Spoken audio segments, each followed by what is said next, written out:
Swiggity sorty, let's get that booty.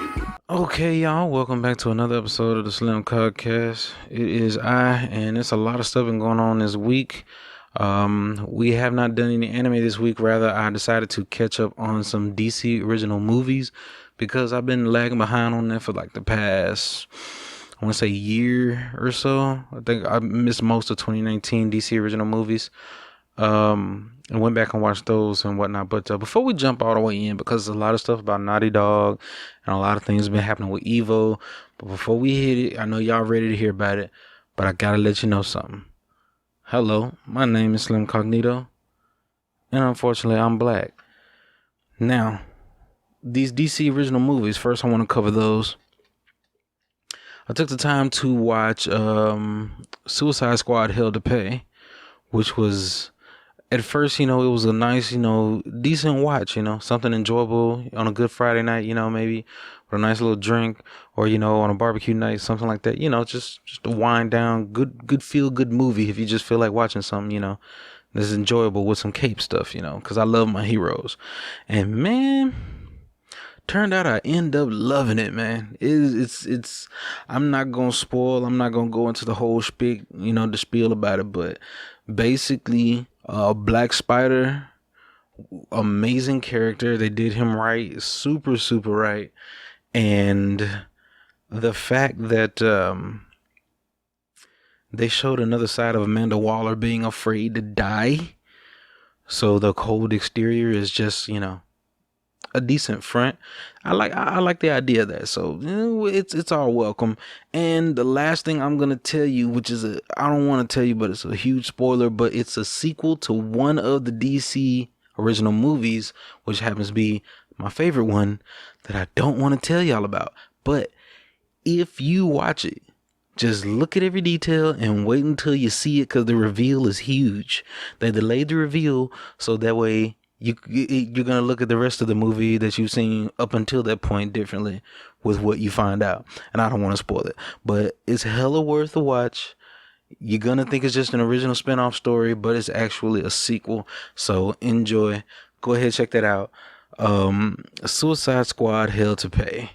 Super good. I also watched, funny thing, I say last year I watched, what was it? The Tale of Superman, or The Birth of Superman, or something or rather. It's supposed to be the movie about all the other Supermen that rose up after Superman died, because Doomsday comes and kills Superman. It's the usual thing from the original comic all the way up until now. And this time around, they did it again with this, the Justice League War timeline, or Earth, whichever, you want to say. And in this one, now, I like what they did with Doomsday. Like, very, very crafty how they presented him. It was a very, how can I say, artistic choice in the way that they presented him, especially with his outfit. Just pay attention to his slow and gradual reveal. A lot of the characters were very interesting, some returning voice actors and everything that you would enjoy. And I watched the sequel to this, but I did not see the one prior, the actual fight between Doomsday and Superman. Well, the classics and the others I've seen, but this most recent one that came out last year, I did not see. So I skipped it, unbeknownst to me. So this is me going back and watching it. Good fights, very enjoyable. One of my favorite parts was it's not only the thing about his suit as they fought Doomsday, and his face was finally revealed, but also I did enjoy seeing not only his outfit and the reveal, but I enjoyed seeing the whole relationship that they laid out for Lois and Clark. It was more like, if this was a live action version, it would feel much more like the Marvel Cinematic Universe school of direction when it comes to these movies. And they feel good. They feel more campy, but not afraid to get dark, which is DC Comics main angle. So yeah, enjoyed it. Went from there. Since I was on the roll, I said I'd go ahead and watch. What was the other one that I missed out on that I didn't watch? So I went back and also, while I was in the groove, watched Superman Red Sun. And this whole thing, it's a story that's been told before in comic form. I'm not sure if this is the first time that it was animated or not, but I know I enjoyed myself. This is one of those times where they edit a known hero's origin just slightly so it can be a little bit different, because it's in a different universe where, little things tend to change. And in this one, what if Superman and the rest of the gang were born in Russia? And, Superman grew up, and as he grew, he got old enough to be the Superman of Russia. He believed in communism more than democracy, and it basically became a battle of, well, it didn't really lean too much into politics, but there was some warring philosophies when it came down to politics, especially when you introduce other characters like Wonder Woman and her stance against him. Well, yeah, it actually is kind of I guess you could say it's not really heavy-handed, because I didn't feel like it overstayed its welcome, but it did have a moment where Superman came into contact with Joseph Stalin himself and told Stalin that what he did was really, wrong, because initially Superman believed in Russia and the communism and Stalin, and that was up until he found the concentration camps that he didn't know existed. And when he found the camps, he freed all the people, and then immediately went to Stalin, asked him why was he doing it. Stalin said it's a necessary bad act that had to be done, blah, blah, blah. Superman disagreed and then commenced to kill him with laser beams. And from that moment on, he decided to lead the nation. And you know how it is. It's one of those types of stories about the devil you know and the devil you don't know. Meaning, if there's a tyrant or a person that's in charge that you do not like and seem to be insufferable and leading the place to its turmoil, well, that's the thing. If you were to replace that leader that you hate, then at least that's somebody that you're familiar with in terms of his ways and his evils. But if you replace him, you'll get a whole new evil that's unfamiliar, and that's ultimately worse. So it's the devil you know and the devil you don't know. And in all, Superman became the very evil thing that he sought to fight against. That's also another consistent theme with a lot of DC comics. Matter of fact, the Joker, he said, you in this world, you either die a hero, live long enough to see yourself become the villain. And that was one of those things where he became the very villain that he fought against. But still, very interesting. I like the changes in the characters. The portrayal of Russian Batman was cool. Wonder Woman's the only character that pissed me off, because there was a moment where Batman almost had Superman. He was covered in red UV rays that were the same type of energy from a red sun in order to weaken him and so that he can defeat him in a fight. And Batman had him on the ropes, but Wonder Woman decides to destroy the red lamp machine. And then as soon as Superman gets up, he just starts to dominate and beat the shit. And he just opens his mouth and he says, "Okay, Bats, I see how you're gonna act, but there's nothing like a little conditioning wouldn't help. I'll just crack your brain open and do a little tweaking, and you'll be obedient just like anyone else." And, Bats, they showed earlier, moments earlier, that he had a bomb planted inside of his person. And as soon as Batman heard him say that to him, he pressed the button and he blew himself up, committed suicide. When Wonder Woman realized that Bat would rather die than to be under Superman's, how can I describe him in the nicest way possible? I guess you could say tyrannical rule or totalitarian rule. That was the moment that it finally clicked for her, but she decides not to rectify, the situation, but just fly away and leave. Which is, ironic, seeing as not only was she his partner in crime, aka lapdog or whatnot, or second in command, whatever role she played, she was fighting alongside Superman and believed in everything that he spoke of at the point. So she was fighting for Russia, and their beliefs next to Superman. Weird to me, but I find it ironic that she returned later in the movie and tried to say, hey, we can solve this peacefully, and when she realized that she didn't want to realize that it was too far gone and peace was not going to be the solution, it was already a war brewing and in place. But instead she just blamed it on sexism and then flew away and went back to the island and said she'll cut ties with the Amazonians and the humans. I'm like, I've never seen this. My biggest problem. I love Wonder Woman. Most of her movies are some of the best ones, especially her one from like 2000, and I want to say it was from 2005, 2006. No, it was like 2008. But Wonder Woman's movies are some of my favorite ones. She keeps consistently having the best ones from the animated movies to the live action ones. Her movies keep being ballparks, and I enjoy her as a hero, but damn, is her whole character like a big walking contradiction.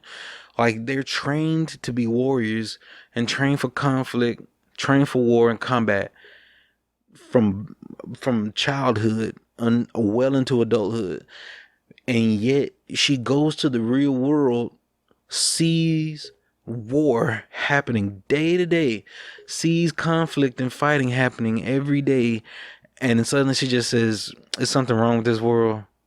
Must be the penises." Like, I don't get it. Like, you know what I mean? What the hell do you think is gonna be? She's fought wars with the Amazonians against Ares. She's fought on many accounts against Faust, Cersei, and all these other people. She knows conflict. She's no stranger to conflict. And she knows that different philosophies brewed together in one place will brew up some type of conflict on a greater scale. It's just a known fact.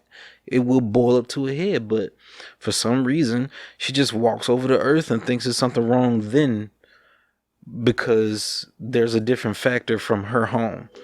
So, and originally I found it kind of deep because I thought it was supposed to be like, a metaphorical story that uses parallels in order to teach the fundamental flaws in the ideals of radical feminism, which is one of the reasons I love Wonder Woman as a hero for so long. And I'm talking about, I've liked Wonder Woman since I was young. We're not talking about, this is before internet, before SJW was even a meme term, before buzzwords was all over the place about how to stand for femininity. Now, this was well beyond before that, and it's called everything to be true. For a comic book to predict things like a Bible, we should be doing better. But let's move on. Now, moving on from that, those are some of the movies I've been watching this week. But I gotta say, the ones I enjoyed the most was Suicide Squad: Hell to Pay and Superman Red Son. Those were super good. I got Apocalypse War. I took a sneak peek at it, but I want to give it another look. I plan on doing like a little watch party with the boys. We'll see. Either that or we're going to do some Left 4 Dead 2. Let's hope. And another thing. Let's go ahead and talk about what I've been playing. Now, this week it's been crazy because I've been bouncing back and forward, but I found myself going back to Valorant more than any of my other games. But I also, every time I wanted to stream Metal Gear Rising: Revengeance and finish that game, I wanted to play some more Valorant. And every time I got ready to stream some more Valorant, it was too much noise in the house and I couldn't stream. So, and plus it being, the kind of week that it's been, and fireworks and things going on for the 4th, we're preparing to do things with the family. So that was cool. A little tidbit, by the way. The family decided on the 4th to get together safely, amidst the virus and whatnot. But we got together and we did what they call a paint and sip, where you paint on a canvas while you sip alcohol. And it was a pretty enjoyable time. Everybody painted their own choice of pictures and whatnot. I painted a picture of a DualShock 4 because I don't know. It just spoke to me at the time. So yeah, it just came about, and so I just made it look like the limited edition Last of Us Part 2 controller. So yeah, looks pretty good to me. Anywho, then I had a good time with that. Came back home and I felt like playing some games. I said, what should I play? And here's the funny thing though. Was it 2 days before the 4th? I think it was on like the 2nd, where they dropped Hyperscape. Ubisoft published a new battle royale first person shooter, and it was made by the developers who did Rainbow Six Siege. And this game, now, okay, it's only in the beta access right now, so you can't exactly just go out and buy it right now, or just download and play it, which hopefully it'll be free to play. But yeah, this game, let me tell you about this game. All right, it's weird. It feels weird. I don't know if it's because of Ubisoft Rainbow Six Siege, its whole, how the game's coded and the way it feels. But it took me some acclimation, and I was getting wrecked. Let me tell you something. I'm still getting used to this PC, by the way, because Lord, let me tell you, man. Let me tell you. I, for one, keep forgetting the dumbest things. I still forgot to turn off sticky keys. I've been playing these games and been getting wrecked, and I'm thinking, oh man, am I over the hill? Am I just too old to do PC gaming anymore? Because I used to be pretty damn good. Like, I used to be like top tier. And come to find out, these entire past 2.5 weeks, I've had mouse acceleration on. Oh, hurt my heart. You know what I mean? And as soon as I turn it off, I got immediately way better. Like, it just immediately way better. And now it's a whole nother, ball game thanks to this Logitech mouse. It's the old G402, but it still, has the same functions as a recent mouse. It's not going to be much different. And you can just adjust the DPI by the press of a button on the mouse itself while on the fly. And that's pretty dope. So I've been abusing the hell out of that. And it's been feeling good. Hyperscape itself, though, as a BR, it brings about some new things to the table. I like the art aesthetic and the concept a lot. And it's basically just you're in a virtual world. Everybody's loaded into this virtual world, doing the Sword Art Online. If for the Zoomers, it's Sword Art Online. For the in-betweeners like me, it's The Matrix. And for the boomers, it's The Matrix. So, anywho's, it's a virtual world through and through, and here's the concept. Instead of Battlefield's Firewall, or instead of Apex Legends Ring, or instead of, for the Zoomers, Fortnite's Storm, you're running from the world collapsing. And collapsing meaning collapsing data, as in everything is going back to just straight code and no more render in the world. So it's you're seeing the world literally like despawn under you. You could be walking on a building, and if you're outside of the area, then it will literally, you'll fall through the building and it won't have any solid collision anymore, which is super dope. And the longer you stand out there in this unrendered area, quote unquote, you take damage slowly, and it's not much damage. Like it's literally negligible, to be honest. I guess it would be more if you were all the way outside, but there's no real reason. Like, they give you enough visual and audio prompts to let you know when to move. Just like Apex, pretty much, which is a revolutionary thing that they learned a lot from Respawn. Apex really reinvented the game when it comes to battle royales. A lot of new battle royales are coming up and making new inventive ideas, and I think this is going to be that turning point where Fortnite really does die, because you can only keep it alive so much, and the fans may be loving it and they'll be a part of it just to be in the in crowd and whatnot. But I guarantee you, all these big streamers, friggin' but what's his name, Tfue, you got Ninja and all these other the Zoomer streamers, they're probably so sick of Fortnite, it's insane. They are probably tired of playing that damn game. They've probably been tired of it years ago, honestly. That game came out like 2015. It's been playable since like 2015. 15, 16, one of the two. All right, it's long enough. It's more than long enough. So, I mean, yeah, it's I can see it. Like, nothing's buzzing about it. Like, there was news about Fortnite happening this week as far as they held like a live show that was supposed to, like, you know, raise awareness for Black Lives Matter and educate people or whatever. And they put a tomato vending machine right next to the live streaming screen in the game. And people were throwing tomatoes at the screen during the event and whatnot. Because, you know, these are kids. They don't know no damn better. And, you know, they had a whole little event where they released a Captain America skin on the 4th. There was nobody buzzing about that. I ain't heard nothing about it but the tweets that announced it on major platforms like GameSpot, IGN, and, you know, the people who have to say something about it. But nobody really got out there all crazy about the skin, you know. I saw maybe one guy tweet about it, and it's just a Twitter account that give away V-Bucks with codes and stuff, which may or may not be legit. So anyway, yeah, I said all that to say this: the current climate with battle royales, it seems to be that anybody could come out with a battle royale and it's gonna be successful because everybody's looking for something different to attach to, and all it takes is for somebody to take the whimsical, fun, bright colored ADD riddle to please your inner retard like tinfoil type of art style and gameplay that Fortnite has, but be just different enough with more features. And it's that's Dunsky's dethroned the king.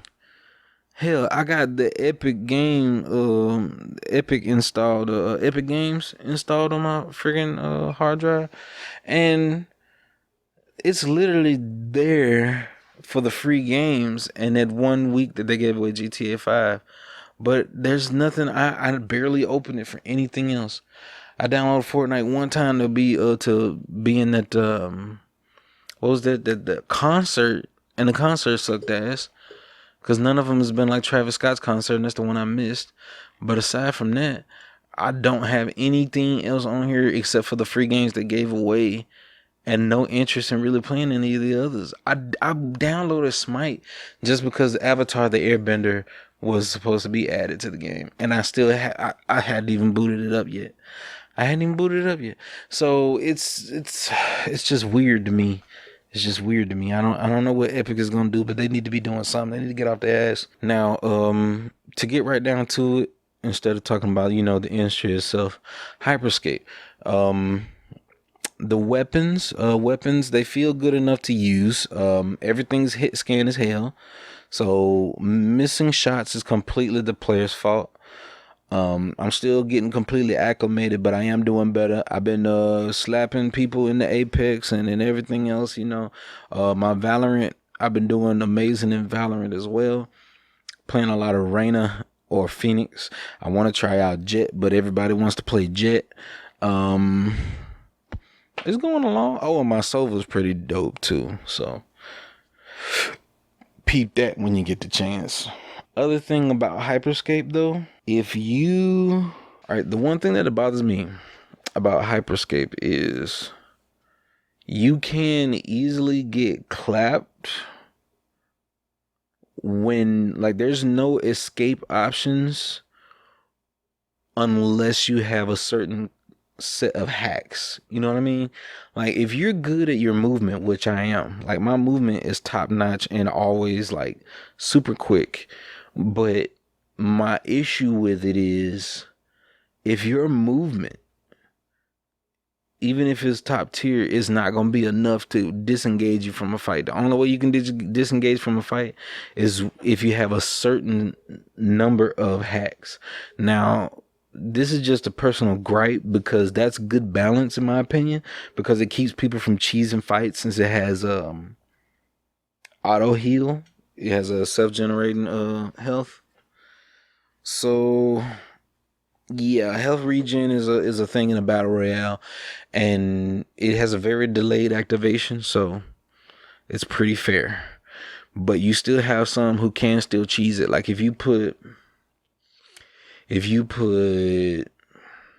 shield with the ball, the shield ball combo is easy cheese, especially if they're both maxed out, so they got the lowest cooldown possible. As soon as one is off cooldown, the next one's ready to go. So you could just, when you have your shield on, you take no damage for a limited amount of time. During that time that shield is active, if you got both skills maxed out, then by the time your shield is down, then your ball will be up and you can use the ball to bounce around. The ball does not make you invulnerable, but it just puts a shield around you that bounces. But if they destroy the ball, then you're screwed. So it's not foolproof, but it is cheese easy. So it's cheesable. But a legitimate problem I have with it is the slide feels weird. Like as soon as you jump from a slide, the momentum doesn't carry. You know what I mean? Like when you slide, your speed goes up super fast. Like you slide super fucking fast.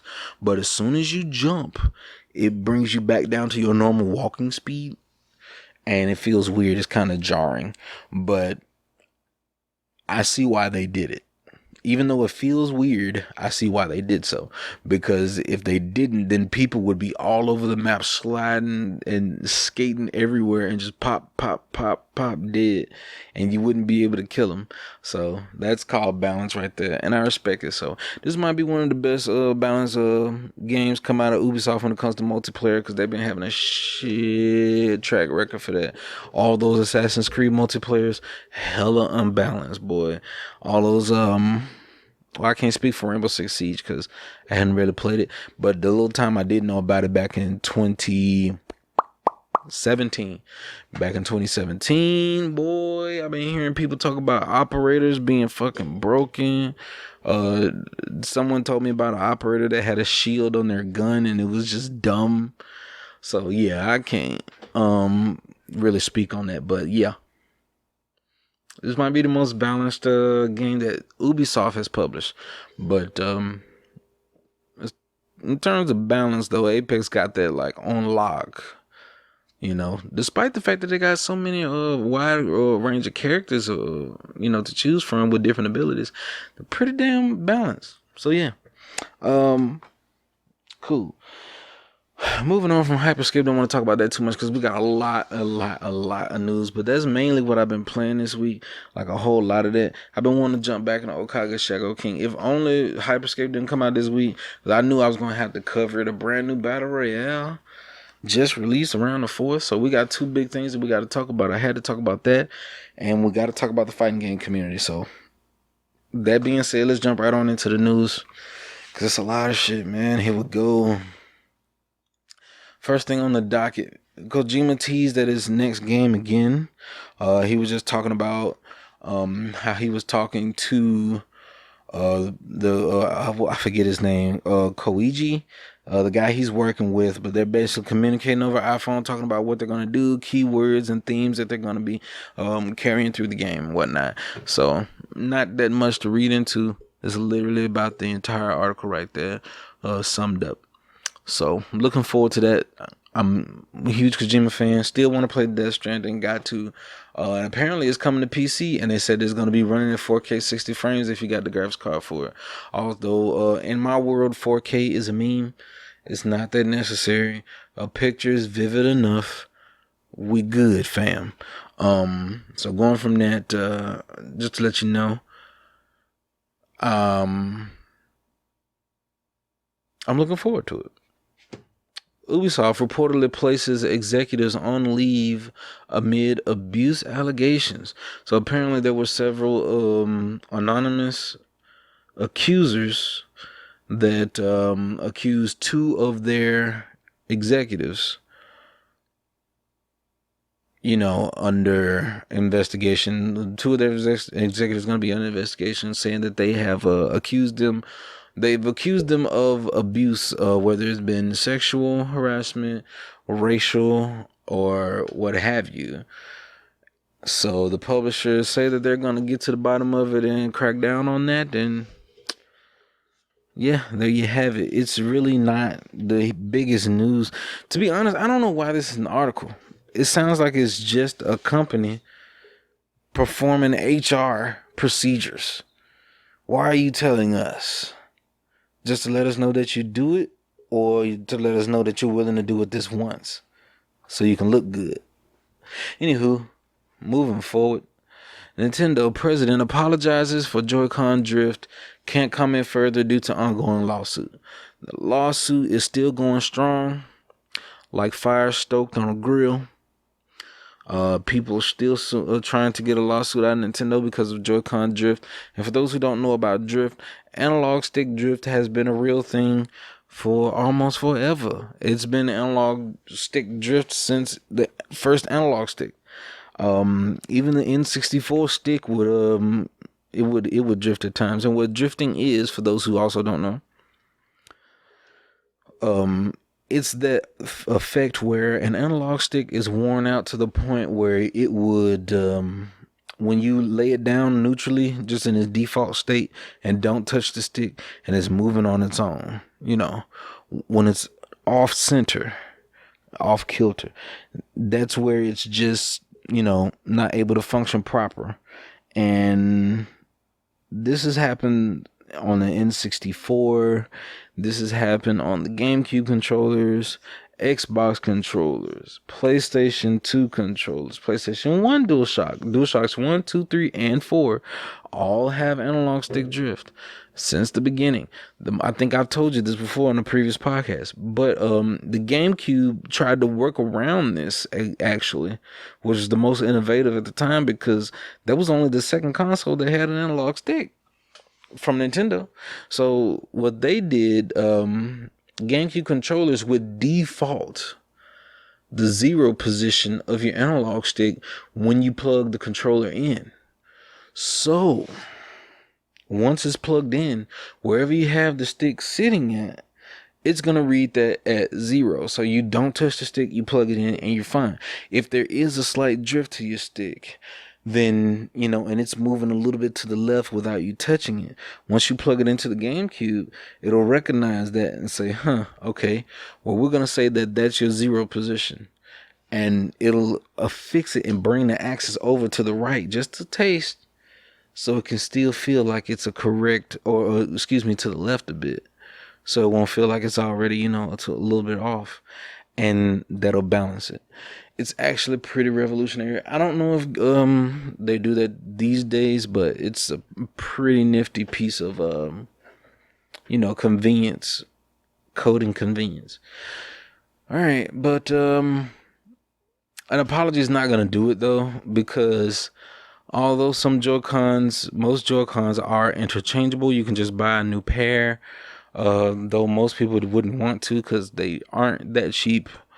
But the biggest people who get screwed over with Joy-Con drift are people who purchase Nintendo Switch Lites, which for the majority of the time, for the past 3 or 4 months, are the only Nintendo Switches available for purchase. Especially right now, still the only Nintendo Switch available for purchase.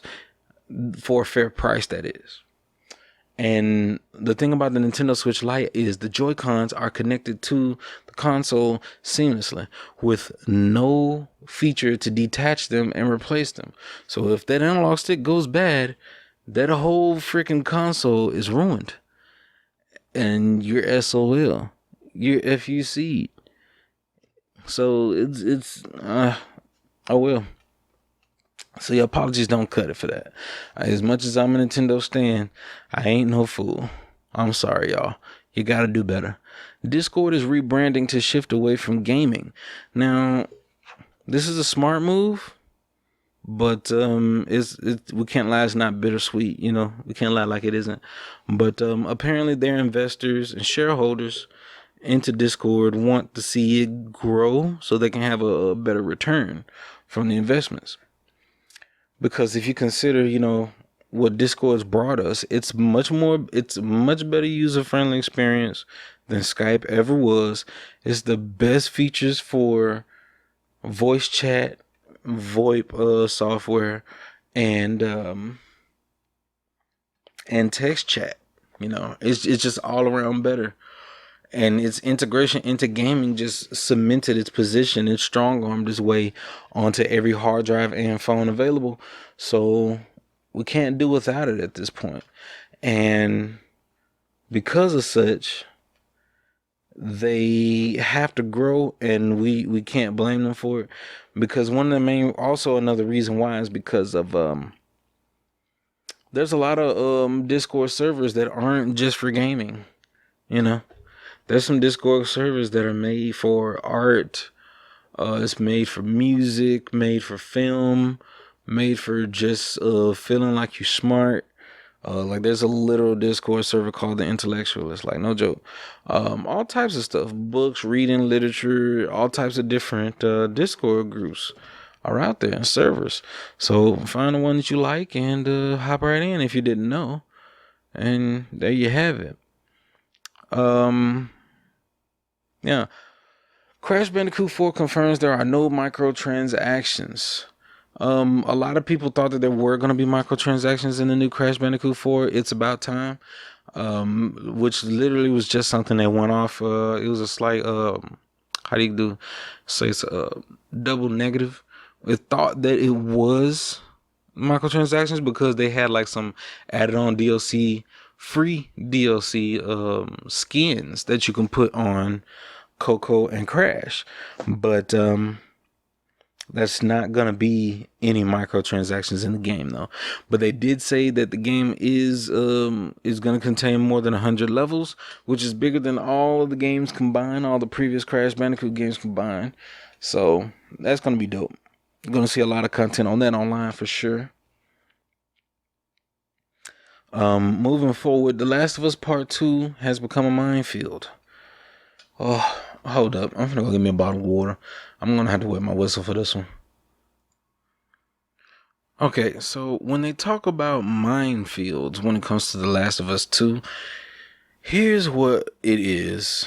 And for those who haven't, I made an entire analysis video, a short little, summary essay of my own on the channel. You can go check it out. And if you would, give me a like and a comment and let me know what you think about it. But I've been tempted to make another one, but I'm gonna hold off right now. I think I've said everything I need to say in my latest one. But here's the thing about the whole reception of The Last of Us 2. And lately, it's been getting out of hand. I've had new discussions about it still on Twitter, new discussions in person on voice chat, new discussions everywhere about the game. And here's the weirdest thing though. Whenever someone avoids the spoilers and plays it for themselves, their general reception is that they love the game, but it made them feel a lot of feels, but they loved it.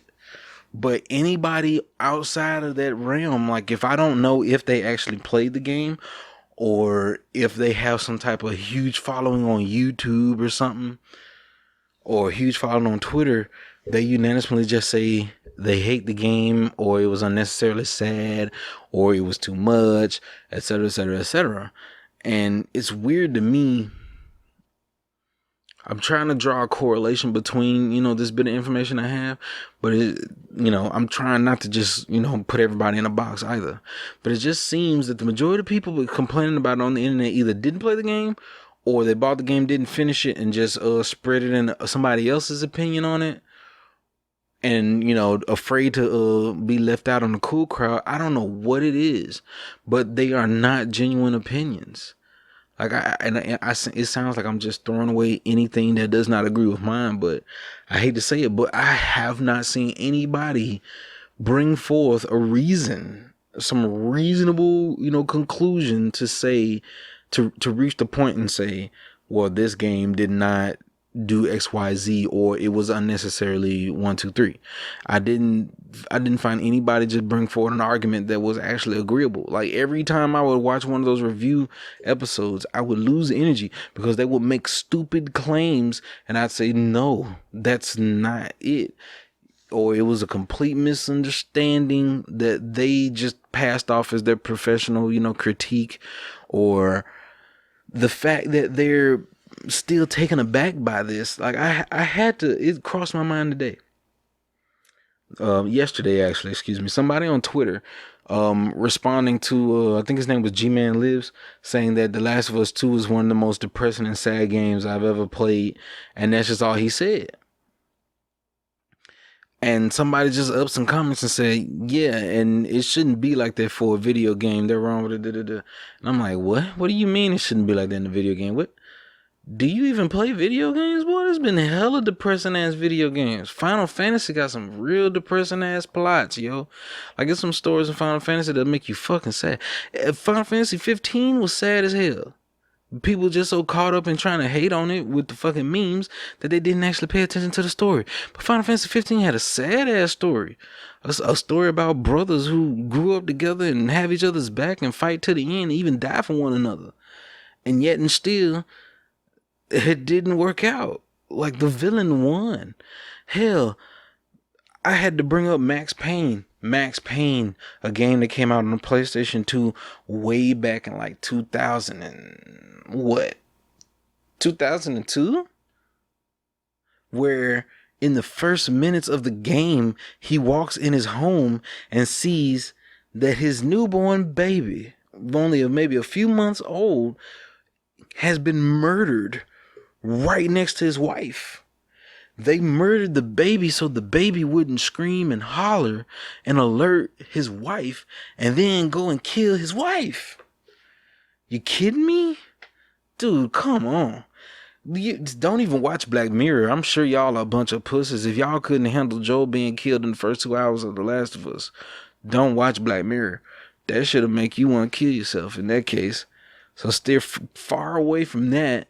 Hell, even Nintendo killed Zelda in the first 2 hours of Spirit Tracks. The Legend of Zelda Spirit Tracks. Zelda straight freaking dies, yo. She's a ghost for the majority of the game. You kidding me? Majora's Mask was depressing as fuck. All throughout the Legend of Zelda Majora's Mask, it was all about themes of death, mortality, and facing it, staring into the abyss, looking into yourself, changing oneself, putting on airs to be a protector of the people and prepare to defend the town. And then suddenly when that day of gloom and doom comes, you're afraid, more afraid just as much as anybody else walking around the town. Or clinging to the few things that you have around you to define yourself as an existing human, just so you can know that you're still alive, but still you can't ignore the fact that death is around the corner. These are themes that was in a Nintendo game. Majora's Mask, son. And it was all centered around the plot of Armageddon, apocalypse, like just the end of the world in 3 days. That was the whole point of that story. And now, here we are. Nobody batted an eye at any of those things. And now here we are, mad that Joel died in the first 2 hours. And that the game was sad throughout. Which it wasn't sad throughout. It just made you feel so many different emotions. It had me going through the emotions as well. I was feeling a lot. But a video game hadn't made me feel that in so long. I hadn't felt emotion like that in but very few games. And most of those games are Japanese. This is one of the first American games that actually made me feel something. Like, no cap. Like, are you kidding me, man? It was stuff like Metal Gear, Phoenix Wright, stuff like Ghost Trick, all these other games that actually just bring something out of you. That's the true meaning of art to me. And that's the whole meaning of the medium. I'm tired of games having to have these fairy tale endings. I don't even like this shit no more. It was worn out in the 90s when Saturday morning cartoons and even regular cartoons on a daily basis always a happy ending. Yay, everything worked itself out. No, I don't want no more than that. Hell, people used to praise Spec Ops The Line because it was about a man trying to stay behind enemy lines and save his comrades and other soldiers that served. And he turned out to do some of the most heinous things, like the white phosphorus bomb or whatever, and killed hundreds of people. Come on. You mean to tell me that was a happy game to play through? Gears of War had some depressing things. I ain't gonna say depressing, but it tried to take the sad angle too. You know, it's just, you get a bit of a disconnect. You can't exactly feel bad for characters that look like caricature of the Incredible Hulk, but it's that's neither here nor there. There was a game exclusive to Nintendo GameCube called Geist, where the character you play as literally dies within the first 2 hours of gameplay, and you play as his ghost for the rest of the game, and you have to possess items and animals in order to achieve your goals and finish the game. Murdered Soul Suspect, not as good as Geist, but still same concept. Die at the beginning, be ghost for rest of game. People right now do not really feel that way about The Last of Us. They are parroting opinions that they heard from someone else, and it is sad, and I don't respect it. I literally do not condone in my world any type of mindset that can't think for themselves. And if you can't, then at least be self-aware and respect the fact that don't try to pass off someone else's opinion as it is your own. It makes you look worse. At least admit like, oh, I don't know about the game, or I don't have my own opinion. I haven't really formed how I feel about it yet. Or just admit you hadn't played it, or haven't finished it, or watched it on YouTube. Whatever it may be, just stop falling for this mess. Now, I said all of that because people have been taking it to Twitter and going after the voice actors of the character, Abby who killed Joel. People have come and started giving her, Laura Bailey, death threats on Twitter, attacking her personally, well, verbally, but personally, and just being downright provocative. And that's just dumb. It's the same type of stupid way that people get outraged at J.K. Rowling every time she says something, but they twist her words and take it out of context because reading is too hard for the Zooms.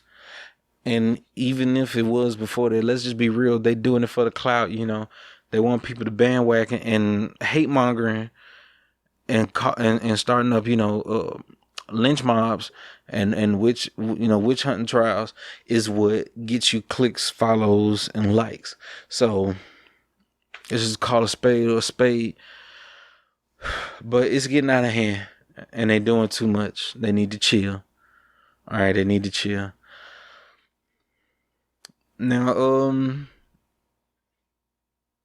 another thing about the Hyperscape. We have an article here, which is a non-news article, but it's an article nonetheless. And I put it here just in case I forgot to talk about it in what I played this week. But Ubisoft's Hyperscape already has features that Rainbow Six Siege has been lacking since day one. And apparently there is a practice mode and arena, just a training arena missing from Rainbow Six Siege. How is this possible? I bet there's an overwhelming amount of people every time that game goes on sale. You get new people who don't know how to play. That muddles the player pool skill wise. Y'all gotta have these things in order for people to practice, man. And Overwatch, at least when somebody's new, you can just give them basic instruction. They can follow those and then we're good. But this is too much. Anywho, my friend Pedro TV series supposed to be confirmed and it's gonna be done by the creator of John Wick. So Hopefully the sense of humor and the action scenes will be translated as well. Pretty interesting game. I need to play it for myself, but I've watched a lot of gameplay content of it. Resident Evil Village will conclude the story started in RE7. So this will be the end point of Ethan's story, which I agree with because the trilogy thing doesn't work. They always milk it up until the third entry, and the third entry is always trash. Think about it. Resident Evil 1, 2, great games. Resident Evil 3, meh. That shit was kind of meh ever since it came out. All right, it's always been meh. All right, then you got Resident Evil 4, phenomenal. Resident Evil 5, it'll do. It was fun, it's playable and it's kind of fun with the co-op. All right, we can deal with that. Resident Evil 6, it's kind of trash. And then we got the 7, the first person era, and it was pretty good as well. So now we got Village coming, and they're really stressing that it's called Resident Evil Village and not Resident Evil 8. So we don't really know how this is supposed to go, but apparently it's supposed to be a spinoff maybe. And then we're going to get an 8. Who knows? But Resident Evil Village is supposed to be the official name of the game now. So there we go. Metal Gear Solid movie director wants to create an animated series with the original Snake voice actor.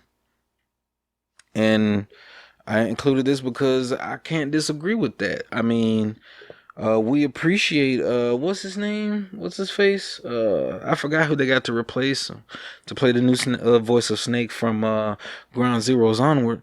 But Snake, the original Snake, my Snake, is David Hayter, and to get him back to do the animated series would be amazing because I'm pretty sure he's good. I'm pretty sure he's eating, but I think also the fans would just want him back. They want the true Snake, And if they can do an anime art style, then I'd be down for that. Speaking of animes off of video games, though, The World Ends With You is getting an anime. I don't know if I spoke about it last week, but I will speak about it right now. And I'm saying I'm ready. I'm ready for Show to get his shine time and tell these fools that they're out of their vector and that their souls that are slow. I'm ready. It needs to happen. Please. Well, it will happen. I'm just hyped for it, for it's coming, okay? Either who. And finally, Evo Online canceled, CEO fired following sexual misconduct allegations. This was left at the end of the docket on purpose so that I can speak freely about it and then send y'all home. So get ready. Here we go.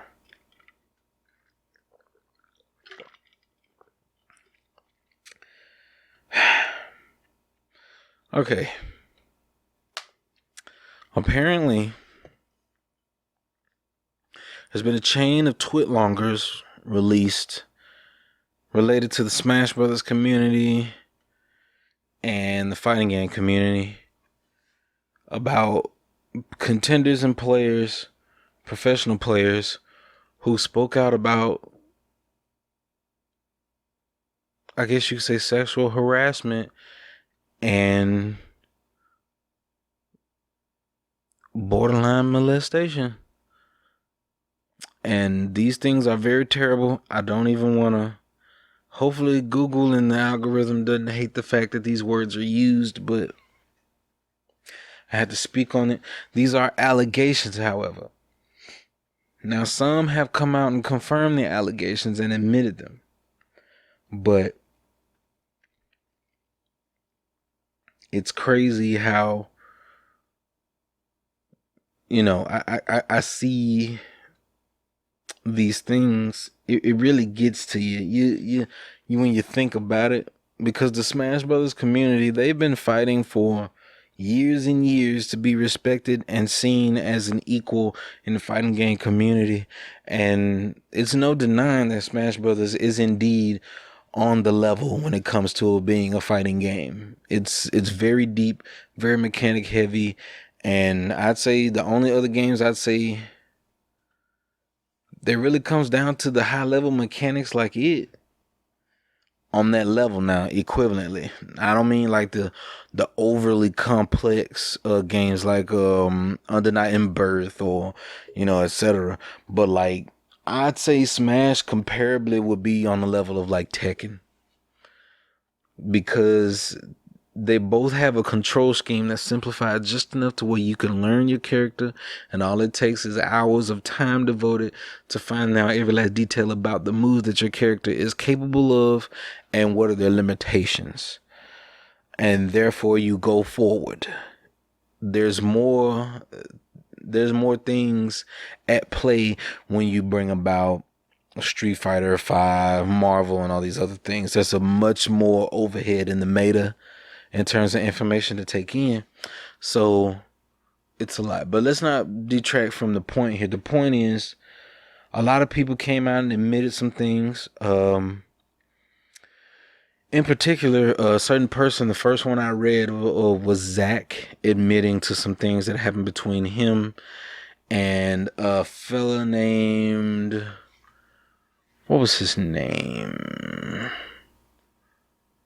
Let's see. It was Zach and a man named Nairo, where at the time he was 12. 15. He was 15, and at the time Nairo was 20.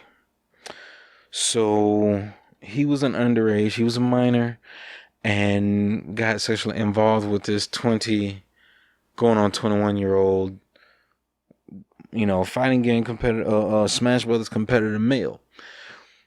But the damning thing about it all is that although the older party, Nero, should have been more responsible, and it is completely his fault, there's no excuses for him, but it is also at fault of Zach, the 15-year-old boy going on 16, because to be perfectly honest with you, in some states, the age for consent is 16, and to be very realistic, at the age of 15, teenagers in this day and age,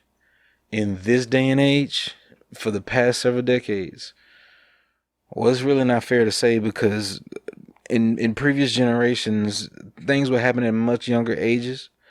And there were even condoned marriages right here in America between like 11, 12-year-olds with like 20-year-old males, things like that. But America won't speak on that. But let's get back to the point. It's the point that what we have here is a bunch of stuff that he chose to share and screenshots where he not only did do so, but he was trying to coerce him into it and seduce him into doing it. So not only was he pressuring him into the sexual act, it was not without his he was willing to do this. This was something that he desired himself and fought to have happen. And he speaks on it in detail, step by step, what he did to make it happen in the screenshots of the messages when he told his friend everything that happened. So, on top of that, what I mean to say by that is, in the eyes of the law, he could not consent. But in the eye of realism, he consented more than enough. But this is not me making excuses. This is me just making it out to let it be known that he is not 100% innocent. And what even damns him even further is that he blackmailed him and took hush money for the entire thing. And he even has screenshots of that where he was paid a total of $2,000 to keep his mouth shut, and another additional amount of money in order to pay his way to a tournament. So here, that's the thing that we're dealing with here. Both of them, are guilty parties in my eyes, and these type of things, I'm not exactly super surprised, but I am surprised the fact that he would up and admit this and just put it out on Twitter, which is one of the worst places to do so. But what can you do? It's been done now. It needed to be said for things like this to be better, and for things like to be taken care of and not happen again in the future. And it started an entire wave where everybody decided to start admitting to when they were suffering some type of abuse as a child, and more people started to step forward until it was a huge number of people. Well, I'm gonna say a huge number, but it was a handful of people from the Smash Brothers fighting game community, and it's insane how this just happens, making the community look a little worse in the public eye. There's even a situation of a young girl who was in her 20s fooling around with a boy who was like 14, I think, at the time. He looks like he's freaking 11 or 8 years old, but I think he was like about 14, and she was involved with him. So, but apparently the guys are catching a lot of hell from the Twitter community, because if it's a chance for social justice, they ain't gonna shut up about it. But it took them a while to even say anything toward that woman who was involved with that boy. So there's a gender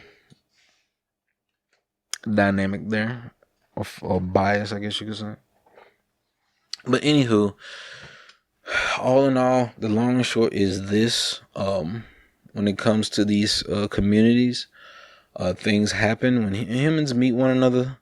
Things end up happening, and people lie. There's been several stories that's been released as well in the Twitlongers about people lying about their age, saying that they're 18 when they aren't, and things are just getting further than they should have.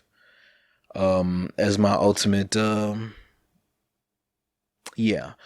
going further than they should have will be my ultimate summation of all of this. Because if they had the strength to speak sooner, who knows what could have happened, So hopefully the fighting game community can bring themselves back together, especially the Smash community, and things would work out a little better, and there'll be no more problems. But the biggest offender of them all was Wizard, him being the CEO of Evo, and Wizard, who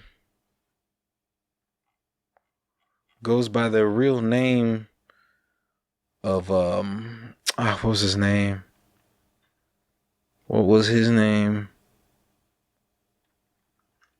Hold up, let me look it up. Wizard. Okay, Joey Cooler was accused of the sexual misconduct and predatory behavior towards several teenage boys. And it's very disturbing, to say the least. Somebody would be in such a way, but I'm a firm believer that it's not my job here to say if you're a piece of trash or a monster, this, that, and the other. I just don't like extremism. I just like to call things what it is, and if it is what it is, then that's all it is. We don't need to add nothing extra to it. So what it is he was, he performed pedophilic acts, and he's been accused of them. And these accusations are having a lot of fallout and consequences behind them.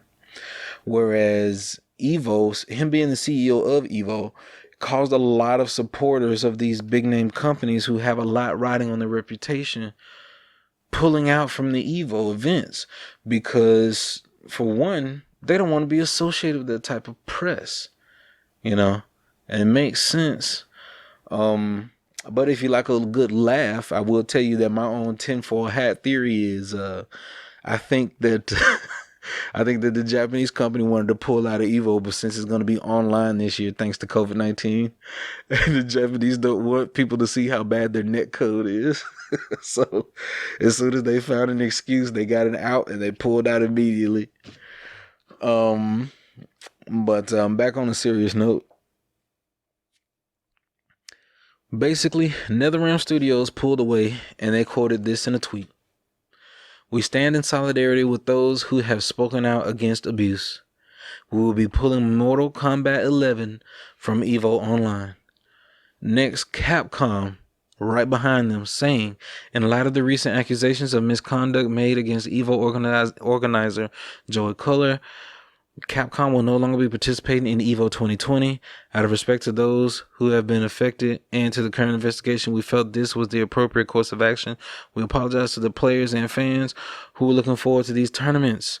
Bandai Namco, right after, states, Bandai Namco Entertainment America Incorporated has decided to end our participation in Evo 2020 in response to recent abuse allegations. We stand in solidarity with the individuals who have spoken out against abuse within the fighting game community and thank our fans for their continued support. So basically we started seeing Evo support crumbling.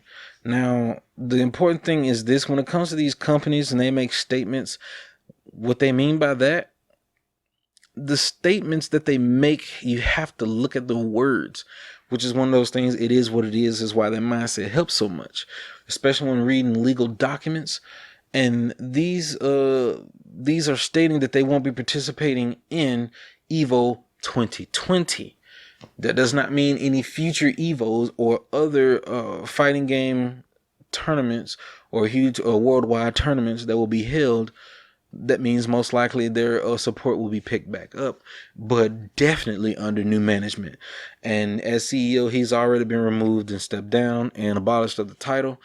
There's another person who's spearheading it up. I forget his name already, but apparently he's still getting things underway. There's still some people a part of it, and I think the Riot fighting game is going to be one of the ones still featured, and some others. I think Neo Geo's gonna still be involved, so we might still have Samurai Showdown. So yeah, these are the things. And of course, without Capcom, there's no Street Fighter V or Marvel. Without Bandai Namco, there's no Tekken and no Guilty Gear. You know, these are the mainstay biggest titles, and of course, Mortal Kombat is not gonna be there. So these things weigh heavy and have huge consequences. So not only are these acts wrong, immoral, and just downright disgusting, but they cause a lot of harm for people. You know, it caused a lot of problems. Because, I mean, what about those who live for fighting games? Those people who really, really get into it and want to see those type of things happen. There's been people waiting to see Evo happen. I've been waiting for Evo 2 because they were bringing back Marvel vs. Capcom 2 with legacy winners, people who've won the Marvel vs. Capcom 2 tournaments in the past, and make them all go against each other again? Come on, baby. Come on, baby. I was ready for that, man.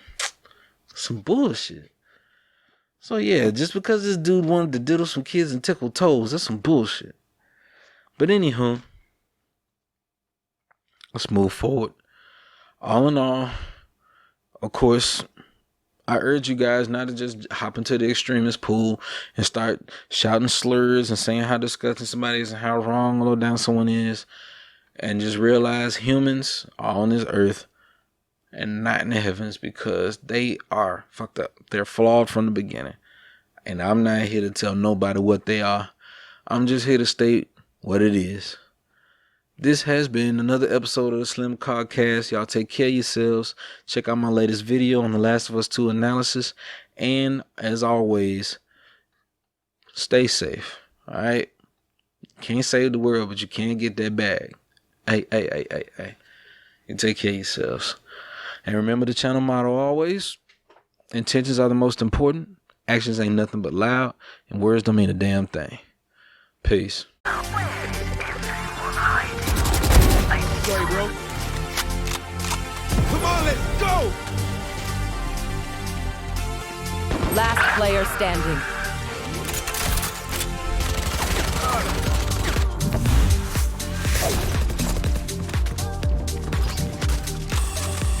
One enemy remaining. Clutch.